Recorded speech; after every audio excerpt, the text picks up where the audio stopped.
this training video, we want to take a look at the printer driver from the Mac OS side. We're going to look at the enhancements that Photoshop offers versus the standard Windows printer driver. We're going to understand a little bit more about color management, print quality, color adjustments, borderless printing, sizing, custom pages, and creating favorites.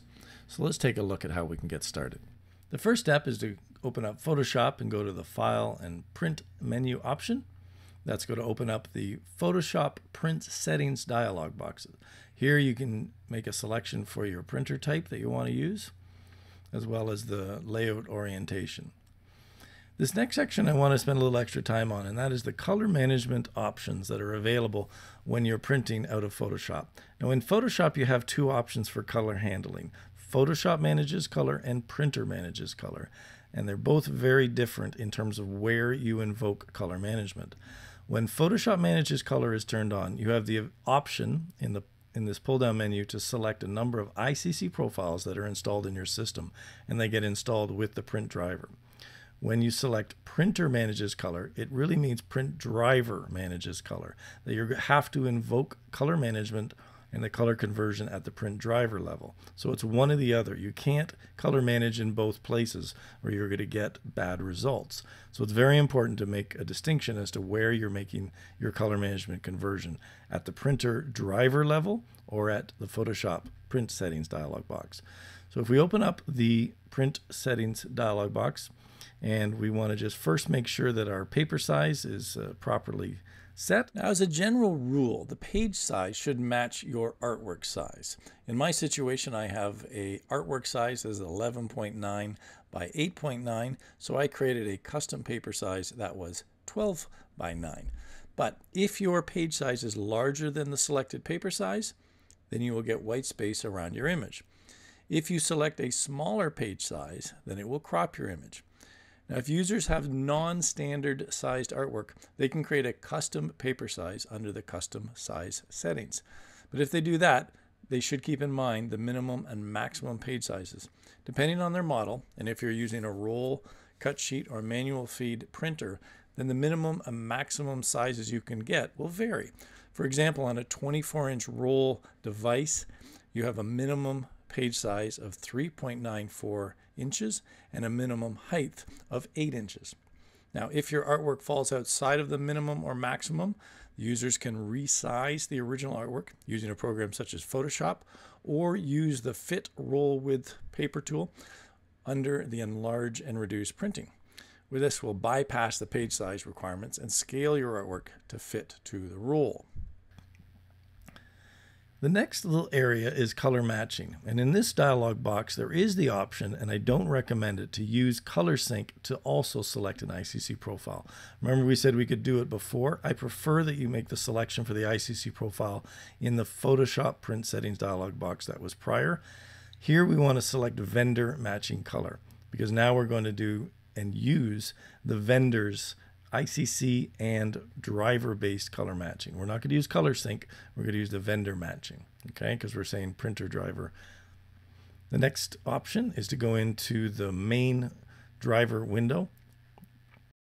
Now, this is the dialog box that you would see if you were going to print from an application other than Adobe Photoshop.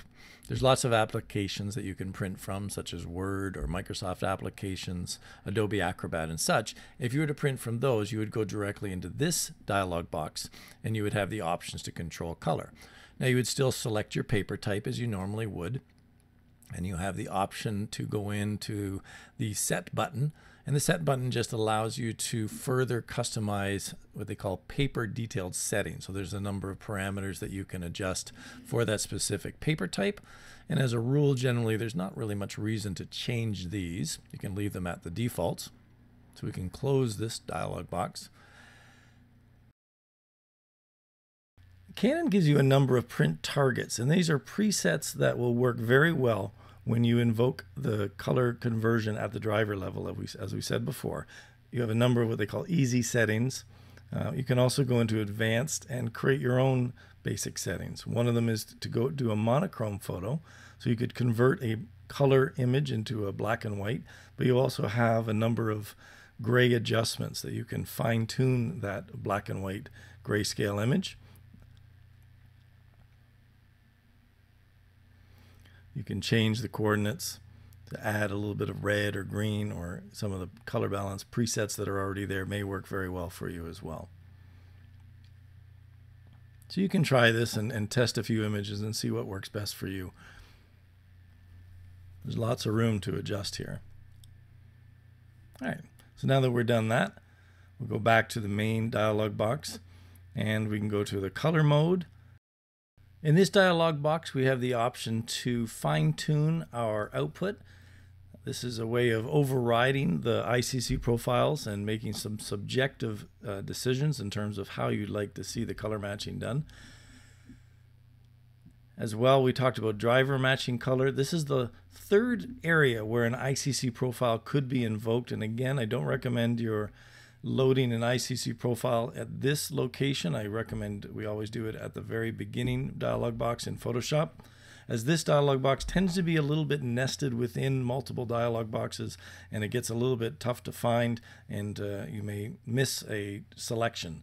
I recommend that we just set this on driver matching mode, but I just wanted to show you where this is and what the options are in here. But again, we recommend that you, if you're going to use ICC profiles, that you select Photoshop Manages Colors at the initial dialog box.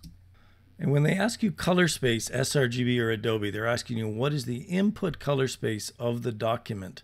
What is the Photoshop document's color space? Is it sRGB or Adobe RGB?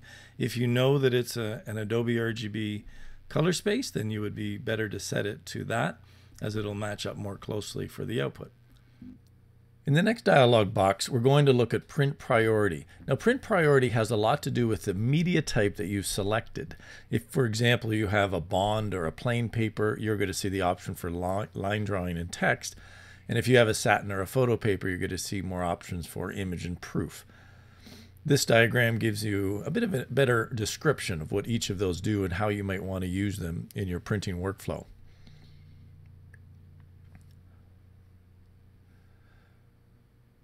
So you can see with this media type, we have image and proof. Now, for print quality, you also have a number of different options available, and that's also dependent upon the media type that you select. Again, if you have a bond type paper and a plain paper selected, you'll see different options than if you have a semi-gloss.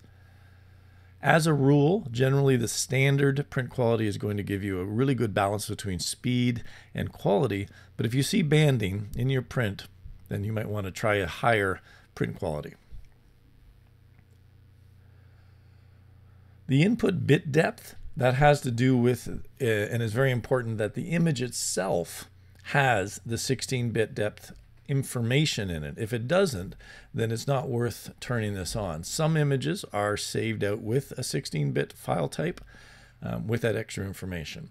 In color mode, we have the option to do a monochrome, a no color, or color. The no color correction option is usually set aside for when you're printing an ICC printing target, when you want to create an ICC profile.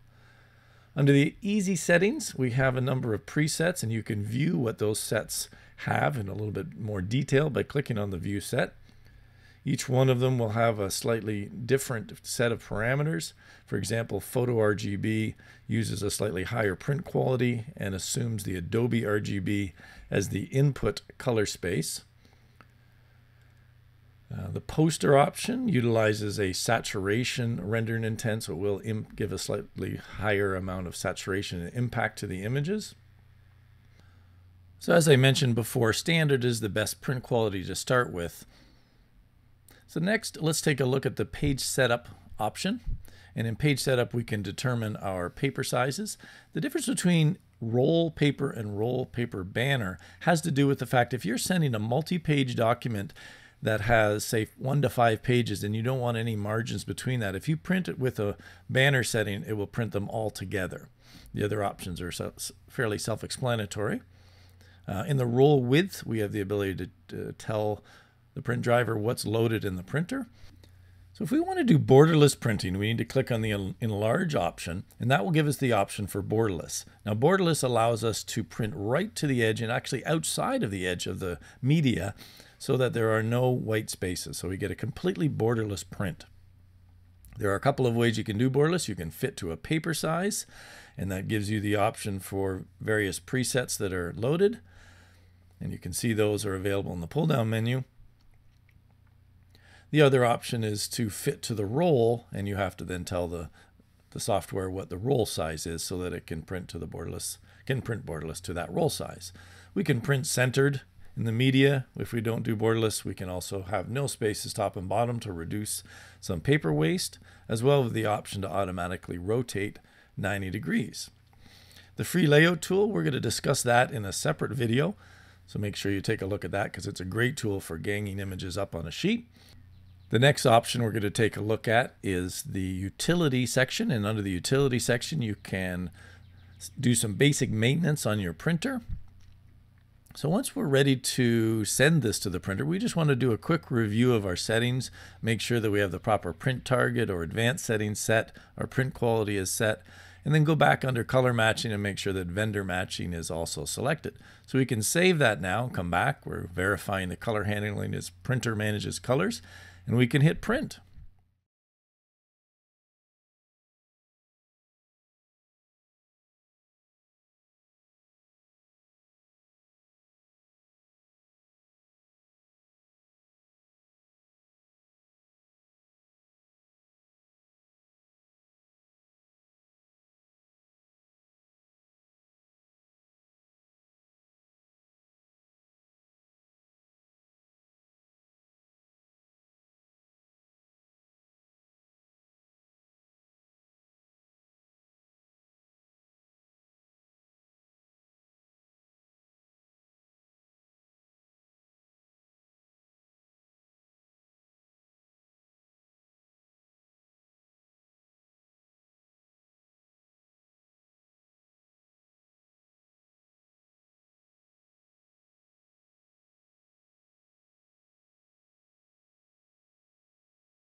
In this video, we want to take a look at the print driver options for the Macintosh operating system.